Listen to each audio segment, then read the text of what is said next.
More than 15,000 people have managed to escape that part of the country over recent days, but government officials say hundreds of thousands are still trapped, and they are accusing the rebels of using civilians as human shields. The two sides have been fighting for more than a quarter century over a separate Tamil nation in the country. And for more on the government of Sri Lanka's position, we spoke earlier to Bandula Jayasekara. He is the Sri Lankan Consul General in Toronto. We begin by asking him to respond to criticism that the Sri Lankan government has been using heavy-handed tactics.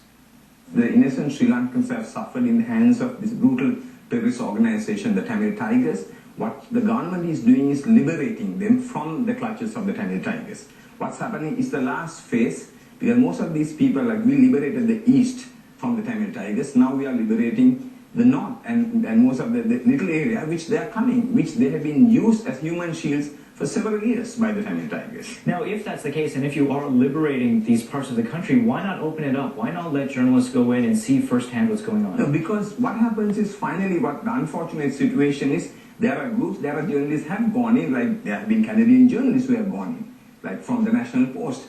Al Jazeera has been in, BBC has been. So what happens is, same way what we have had situations like some time ago where Mary Colvin, a British journalist, came. She was attacked really by the LTTE, and we cannot take responsibility. Something goes wrong, they will blame, it's easy to blame the government.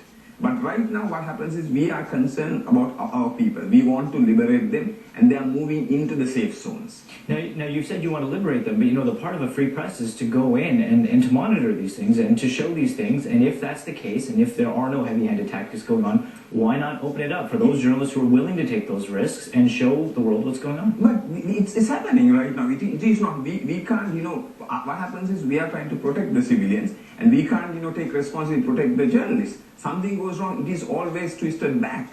But still, you can see, get reports from the conflict zone. I don't call it war because the war is between two countries. Let's talk about humanitarian access. There's been a lot of criticism against the Sri Lankan government for denying humanitarian access to these regions. I want to give you a chance in front of our whole viewing audience to respond to those accusations. And I tell you this, the Sri Lankan government is the only government which has fed a brutal terrorist group which has been killing our people for the last 25 to 30 years. There's no, which government has fed the terrorists, paid salaries and looked after the people who's waging the brutal conflict, which we have done for the last 30 years, which the world should know that. And this is exactly what we're even doing, even right now. Even while we are being attacked, we are sending food convoys and all that is being there. The world, this is time the world should know that. You know, you say this on the one hand, but on the other hand, there has been a case where there's been a Sri Lankan member of parliament who's come out and said, we think we should expel the International Committee of the Red Cross. And the moment he does that, a mob of angry Sri Lankan citizens go to the Red Cross offices in Sri Lanka and throw stones at the office. I mean, how can you say on the one hand that you care about the civilian population when on the other hand, members of your own government are calling for the Red Cross to be expelled? And can I say this, I hate to say this, but the same thing, you know, like you have a Charter of Rights, and you know, for what is happening in the parliament where the liberal MPs are attacking Sri Lanka. So that's like your parliamentarians do. I mean, I wouldn't blame the government, but I would blame the opposition. It's the opposition MP who is doing that. Same thing what is happening, and then same way there are protests in front of the consulate. And not only protests, which we have faced people forcibly entering. And what do you say is Canada's Charter of Rights? Let's talk about those protests. There have been protests all across Canada, but obviously, especially here in Toronto, there's a very, very large Sri Lankan expatriate population. Tens of thousands of people have taken to the streets here. Very well-organized protests, but they have taken to the streets with a single message that they want the Sri Lankan government to stop what's going on. What's your response to that? There's been a massive outcry with this. No, this is orchestrated by the Tamil Tigers and their sympathizers. To me, all Tamils are not LTTE. So I just want to jump in here for a second. Yes. You're saying that when tens of thousands of people take to the streets in Canadian cities, that's being organized and orchestrated by a terrorist group? Yes, very much. And their front organizations. You know, that's a very big claim that you're making. That's very bold. You're saying that tens of thousands of people are being orchestrated. But yes, that is exactly what is happening. For the last 25 years, do you know that the Sri Lankan Tamils, a majority of them are peaceful, they are my people. What happens is the brutal terrorist group has been controlling. Most of the funds went from here in Toronto to kill those innocent people.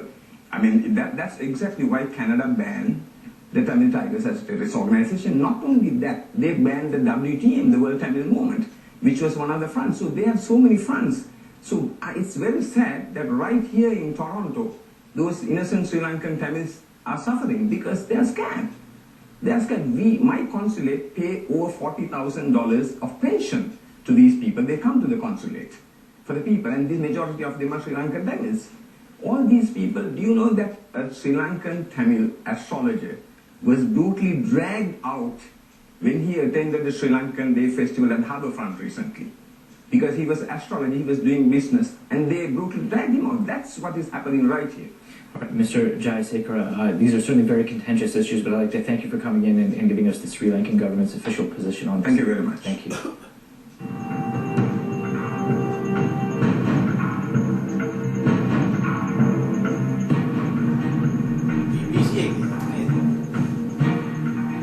And there is still more to come on this edition of CBC News Today.